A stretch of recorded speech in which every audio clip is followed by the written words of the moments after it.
This season, like all seasons, is really exciting. I think what makes this season especially exciting for us basketball coaches is that we're coming off a COVID year. And although it still provides a lot of challenges, I think there's also, you feel like a sense of freedom as well. And so I do appreciate that, we are able to move forward and allow these student athletes a little bit of breathing room, if you will, no pun intended. Coach, how would you assess the state of Sunbelt women's basketball this year from what you've seen in non-conference? And then, of course, looking forward to the start of conference play here at the end of the month. I think what we've seen just in the preseason, and it's still, middle to latter part now or the preseason, there's probably going to be a lot of parity. I think that's due to a lot of different reasons. I think part of it's going to, be because there's an understanding of the competitiveness that we have within ourselves, the want to for women's basketball, of giving ourselves the best preseason opportunities to be able to compete within a season. But at the same time, like most coaches, due to the nature of recruiting and the transfer portal and transfers that are available, people don't necessarily know what a roster may or may not look like and how quickly teams are able to gel, as well as the development of your players who are younger.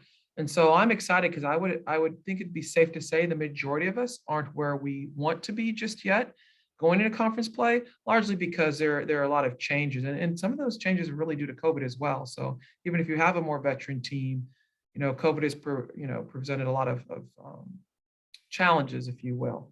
And I think that's what we're seeing play across the board, because there've been some really cool P5 upsets, some really close games, where we were really, really competitive.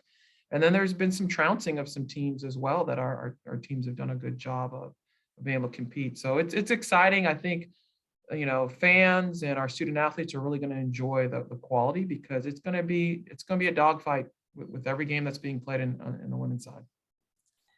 Coach, before you head into conference play, you take a trip to California, go to Loyola Marymount and San Diego. How do you feel that trip will be beneficial for your team, just with what you experience both on the court and off the court? So the two things that California provide, and I learned this from our softball coach Ricky, is you see a completely different style of play, right? Let's shake it up a little bit and see where we're at. Where is our maturity level? Can we handle something a little bit different? So that's one piece of it that I like. One of the teams out there that we play, and the second part of it, is got a very high net. They're playing really well. They're going to get after it. I think that provides something really special. And the first team we play in LMU is a first-year head coach. Excellent coach. She's had some great head coaches that she's been under, so I'm really excited to see what that's going to look like. And in addition to that, it's different. A lot of times we generally go down to Florida.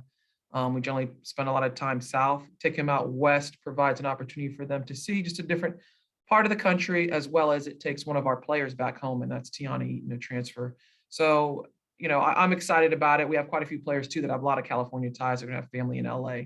So there's a lot of positives to it, but specific to the game itself, it's going to really provide us with an opportunity to see a different style of play. And I think that really is going to be important. Hitting adversity in the preseason, learning, growing is everything you need to prepare for conference play. Can you talk about what Denise Hood has meant to your team?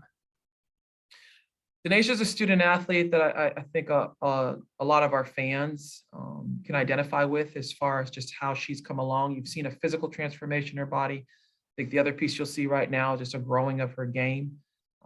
She's put a lot of pressure on herself in this preseason, and I think it's evident in the numbers that she's put pressure on herself, because right now she's a high volume kid and she's really looking to get herself to an efficient place. But at the same time, this kid is in the gym more than anyone else on the team. I wouldn't be shocked if she's in the gym right now, to be honest with you. I've gotten stories from different coaches at different times. Matter of fact, I got a story from our baseball coach, Coach Trout, about they're in the gym. I mean, they were in a facility eating dinner. It's late at night and they hear a hoop. And a lot of times, there's an assumption as to who's out there. They go out there and it was Zenarae Hood. So I was excited to hear that. And, I was like, maybe those guys will now get in there in the batting cage then too, and get after it as well. But she's put a lot of time into her craft. And I appreciate student athletes that go well beyond what you ask for. So, she's putting the time. So eventually those shots will fall the way we need them to.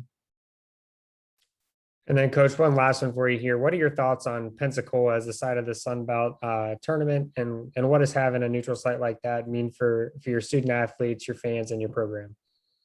It's exciting as a former student athlete, being able to go to a neutral site really gave you the feeling you have is like, okay, it's truly 0-0, right? And I'm speaking from a student athlete perspective that, at a neutral site, it's 0-0. There's no one side or the other. Then when you take yourself to a great venue, it makes it even more fun because generally your thought process is your friends and family are going to want to come to that destination. And Pensacola is a destination, and it's an enjoyable destination as well. So I think that's just something, you put those two things together, and you're talking about postseason play. For any athlete, that's exciting.